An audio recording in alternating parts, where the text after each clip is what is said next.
So students, let's read this question.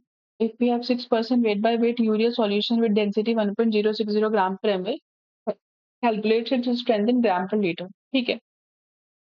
So ये question basically belongs from the concept of concentration terms. ठीक है. And concentration terms में भी बहुत सारी concentration terms होती है जैसे कि molarity, molality, percentage weight by weight, weight by volume, percentage volume by volume, strength, ppm, ppb, mole fraction. ठीक है. नॉर्मैलिटी, फॉर्मेलिटी, इन इतनी कंसंट्रेशन टर्म्स में से कंसंट्रेशन इतनी कन हम्म, इतनी कंसंट्रेशन टर्म्स में से हम बेसिकली फॉलो कर रहे हैं दो, एक परसेंटेज वेट बाय वॉइड और एक स्ट्रेंथ. राइट. एक कंसेप्ट और यूज हो रहा है, वो डेंसिटी का यूज हो रहा है. राइट. जो कि तो बहुत बेसिक कंसेप्ट है. Right. Density equals to mass upon volume. Right. चलो अब सॉल्व करते हैं कैसे इन दोनों कंसेप्ट को यूज करके हमारा क्वेश्चन सॉल्व होगा. तो पहला है 6% weight by weight of urea. Right. तो परसेंटेज वेट बाय वेट क्या होता है? वेट ऑफ सॉल्यूट ग्राम में होना चाहिए अपॉन वेट ऑफ सॉल्यूशन, ये भी ग्राम में होना चाहिए, इनटू 100. राइट. तो 6% weight by weight urea solution, अगर मेरा 6% weight by weight urea solution है, राइट, तो क्या हम ऐसे कह सकते हैं कि 6 gram urea is present in 100 gram of solution. Right. यानी 6 ग्राम यूरिया हमारा प्रेजेंट है 100 ग्राम ऑफ सॉल्यूशन में. तो क्या यहाँ से मुझे वेट ऑफ सॉल्यूशन पता चल गया? यस मैम, 100 ग्राम. क्या मुझे डेंसिटी ऑफ सॉल्यूशन पता है? हाँ मैम, गिवन है 1.060 ग्राम पर ml. ठीक है. तो क्या मैं वॉल्यूम ऑफ सॉल्यूशन निकाल सकते हैं? बिल्कुल निकाल सकते हैं. कैसे निकालेंगे? Density is equals to mass upon volume. तो डेंसिटी 1.060 है, मास हमने 100 निकाल लिया, वॉल्यूम हमें निकालना है. राइट. तो वॉल्यूम क्या हो जाएगा? वॉल्यूम हो जाएगा 100, यहीं से देख लेते हैं, 100 अपॉन 1.060. राइट. तो वॉल्यूम कितना आ जाएगा? 100 अपॉन 1. और हाँ, एक चीज और देखते हैं, एक चीज और देखते हैं.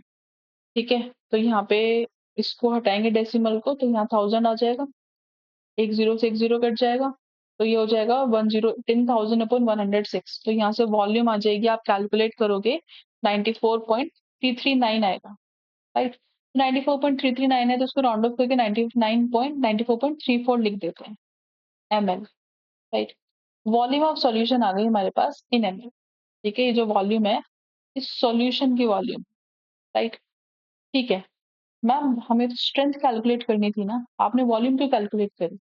मैंने वॉल्यूम इसलिए कैलकुलेट करी क्योंकि जो स्ट्रेंथ का फॉर्मूला होता है वो क्या होता है? स्ट्रेंथ का फॉर्मूला क्या होता है?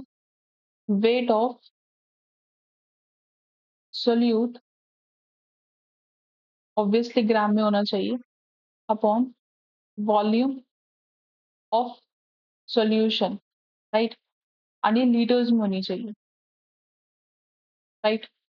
तो हमारे पास वॉल्यूम ऑफ सॉल्यूशन नहीं था, इसलिए मैंने वेट बाय वेट यूज करके एंड डेंसिटी यूज करके वॉल्यूम ऑफ सॉल्यूशन निकाला.